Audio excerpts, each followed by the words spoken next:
Dans un village perdu au cœur des terres ancestrales, vivaient deux frères nés du même ventre, élevés sous le même toit et nourris du même lait. Kanda, l'aîné, était fort et sage, connu pour son cœur généreux. Son frère, Lamba, était agile et rusé, toujours prompt à charmer les anciens avec ses mots doux. Depuis leur enfance, ils étaient inséparables, partageant leur joie, leur peine et leurs rêves sous l'ombre bienveillante des baobabs millénaires. Une nuit, alors que la pleine lune veillait sur le village et que les tambours résonnaient au loin pour célébrer la fête des récoltes, les deux frères s'éloignèrent du tumulte pour gravir la colline sacrée. Là-haut, sous l'œil immobile des étoiles, ils scellèrent un pacte. Lamba, mon frère, quoi qu'il arrive, nous serons toujours unis.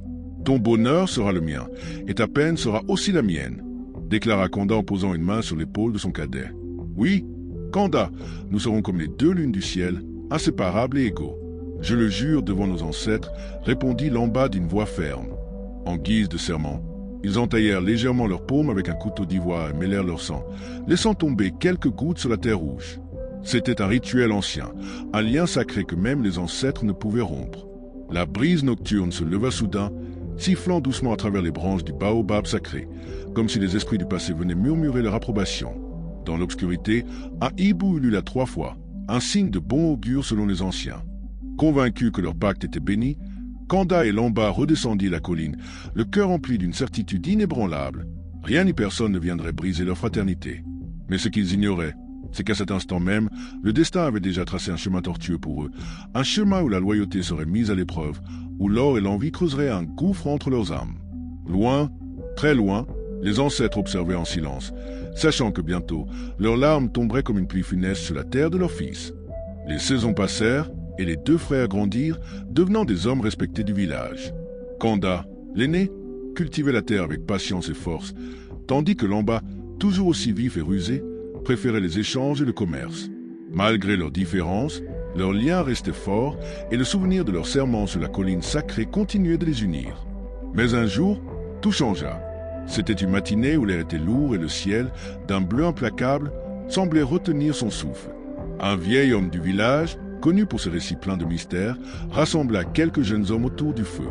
Il parla d'un trésor caché, un secret murmuré de génération en génération. Il y a bien longtemps, un roi puissant craignait que sa richesse ne tombe entre de mauvaises mains. Il fit alors cacher son or sous un baobab sacré, à l'abri des envieux. Mais ceux qui l'ont cherché n'en sont jamais revenus, car l'avidité des hommes attire la colère des ancêtres. Les villageois rirent, certains traitant l'histoire de fable destinée à effrayer les enfants. Mais Lamba, lui, ne rit pas. Il sentit un frisson lui parcourir l'échine. Un trésor caché sous un baobab, ces mots s'accrochèrent à son esprit comme une liane. Le soir venu, il confia l'histoire à Kanda. « Frère, et si ce trésor existait vraiment, imagine tout ce que nous pourrions faire.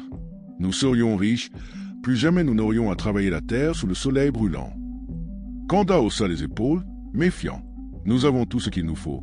Lamba, l'avidité aveugle les hommes. Souviens-toi des paroles des anciens. Certaines richesses ne doivent jamais être réveillées. » Mais Lamba n'écoutait déjà plus. L'idée du trésor grandissait en lui comme une flamme indomptable. Les jours suivants, Lamba se mit à explorer les terres autour du village, posant des questions discrètes aux vieillards et observant les baobabs les plus anciens. Son instinct le guida vers un arbre immense, dont les racines nouées s'enfonçaient profondément dans la terre rouge.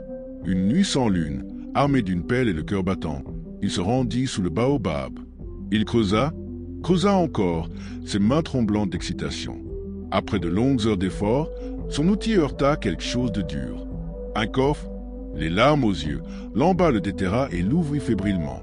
La lueur dorée des pièces et des bijoux anciens illumina son visage. Le trésor était réel. Mais au même instant, un vent glacé s'engouffra dans les branches du baobab, sifflant comme un avertissement. Les feuilles frémirent, et au loin, un hibou poussa un cri strident. Lamba frissonna. Pendant une seconde, une ombre sembla danser derrière lui. Un pressentiment l'envahit, un doute fugace, un murmure venu du passé. Certains trésors sont des malédictions déguisées. Mais l'avidité était plus forte que la peur. Il referma le coffre et le dissimula dans un coin de sa case. Il ne parlerait de cette découverte à personne, pas même à Kanda. Cette nuit-là, il s'endormit un sourire aux lèvres, sans savoir qu'il venait de creuser bien plus qu'un trou sous un baobab. Il venait d'ouvrir un gouffre entre lui et son frère. Lamba changea. Depuis la découverte du trésor, son regard était plus furtif, ses silences plus lourds. Lui qui riait autrefois avec les anciens du village se montrait désormais distant. La nuit, il se réveillait en sursaut, hanté par des murmures indistincts, comme des voix portées par le vent. Mais l'or était là, caché sous son lit, brillant dans l'ombre comme un soleil maudit. Kanda, lui, observait son frère avec inquiétude. « Lamba, que t'arrive-t-il? Tu es devenu un étranger, même pour moi. » Mais Lamba évitait son regard, marmonnant des excuses sans conviction. Il commença à s'acheter des objets rares et luxueux, à offrir des présents somptueux aux jeunes femmes du village et à parler avec un ton de supériorité qui n'était pas le sien autrefois. Les villageois murmurèrent. Certains se demandaient d'où lui venait cette soudaine fortune. Puis un jour, tout bascula. Un matin, Kanda partit au champ comme à son habitude.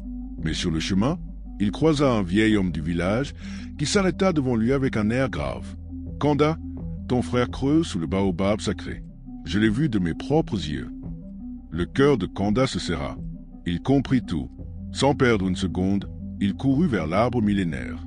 Là, il découvrit Lamba, les mains couvertes de terre, tentant de dissimuler les dernières traces de son forfait. « Lamba, que fais-tu » s'écria-t-il.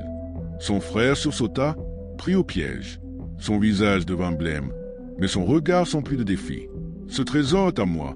Kanda, je l'ai trouvé seul, et je n'ai pas besoin de toi pour en profiter. » Kanda sentit son cœur se briser. « As-tu oublié notre serment?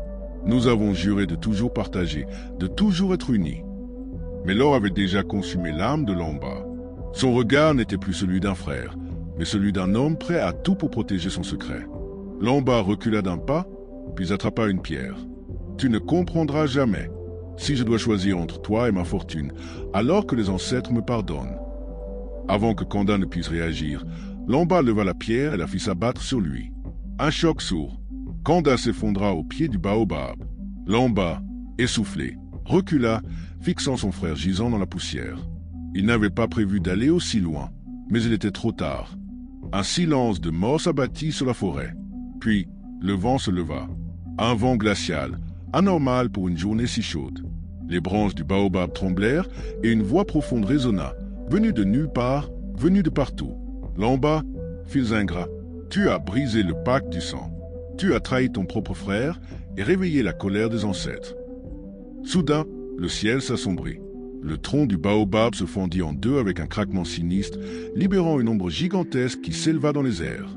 Les tambours du village cessèrent de battre. Les oiseaux s'enfuirent en criant.